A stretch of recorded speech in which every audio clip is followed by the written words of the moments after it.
दोस्तों, क्या आपके मन में भी कभी यह ख्याल आया है कि हम इंसानों का पृथ्वी पर जन्म कैसे हुआ था और क्या हम शुरू में भी ऐसे ही दिखते थे जैसा कि इस समय दिखते हैं? तो इस बात को जानने के लिए हमें पृथ्वी पर पीछे जाना होगा, जब हमारे पृथ्वी पर डायनासोरों का राज चलता था। लेकिन उस समय यहाँ पर डायनासोरों के अलावा एक और भी प्रजाति थी जो चूहे जैसी दिखती थी, और यही है हमारे प्रथम पूर्वज। यही है प्रारंभिक स्तनधारी जीव, इन्हें मैमल्स कहा जाता है। उस समय मैमल्स डायनासोरों के डर से पृथ्वी के अंदर गड्ढे बनाकर रहते थे और पेड़ों के डालियों में रहा करते थे। फिर क्रीटेशियस काल के अंत के समय 10 किलोमीटर व्यास वाला एक एस्टेरॉयड पृथ्वी से आकर टकरा गया, और इस टक्कर की वजह से डायनासोरों का तो पूरा अस्तित्व ही समाप्त हो गया, और डायनासोरों का अंत मैमल्स के लिए एक वरदान साबित हुआ।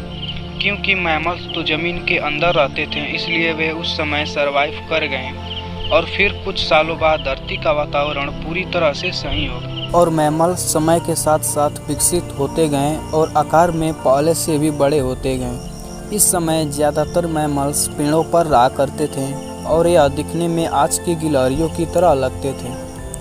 मैमल्स के इस अवस्था को प्रोटो प्राइमेट्स कहा जाता है।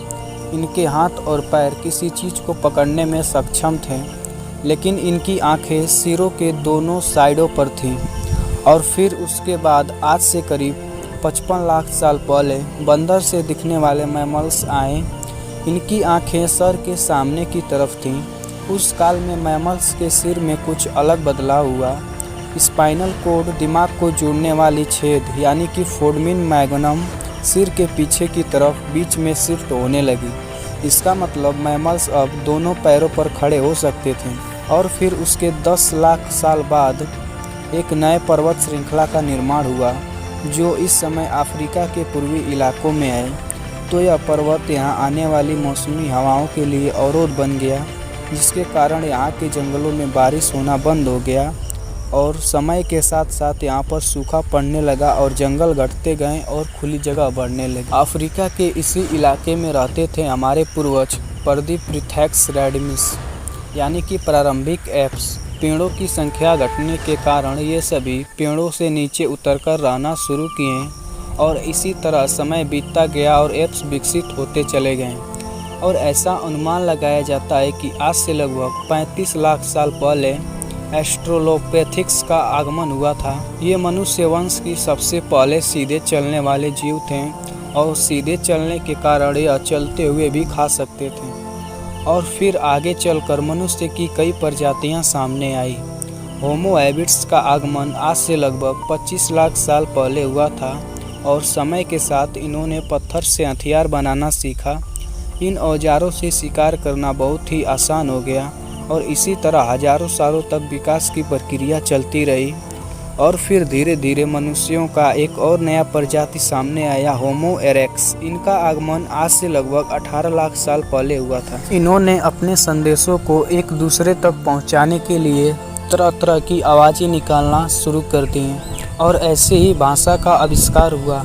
इसी समय हमारे पूर्वजों ने आग की खोज भी किया था, और वे शिकार को आग में जलाकर खाने लगे।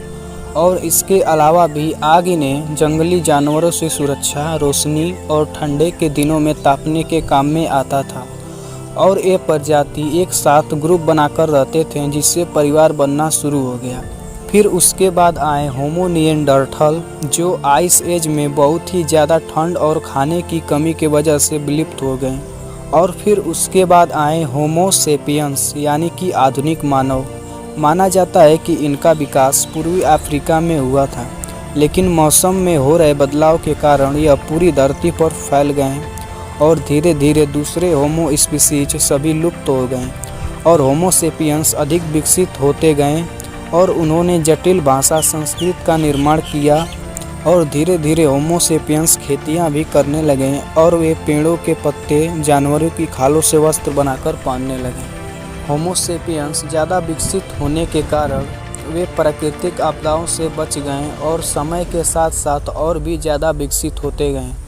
तो दोस्तों, आज के इस वीडियो में हमने कुछ मिनटों में ही पिछले 6.5 करोड़ सालों का सफ़र तय किया है। अगर आपको इस सफ़र में मज़ा आया है तो वीडियो को लाइक कीजिए और आगे ऐसे ही इंटरेस्टिंग वीडियो देखने के लिए चैनल को सब्सक्राइब कीजिए। जय हिंद दोस्तों।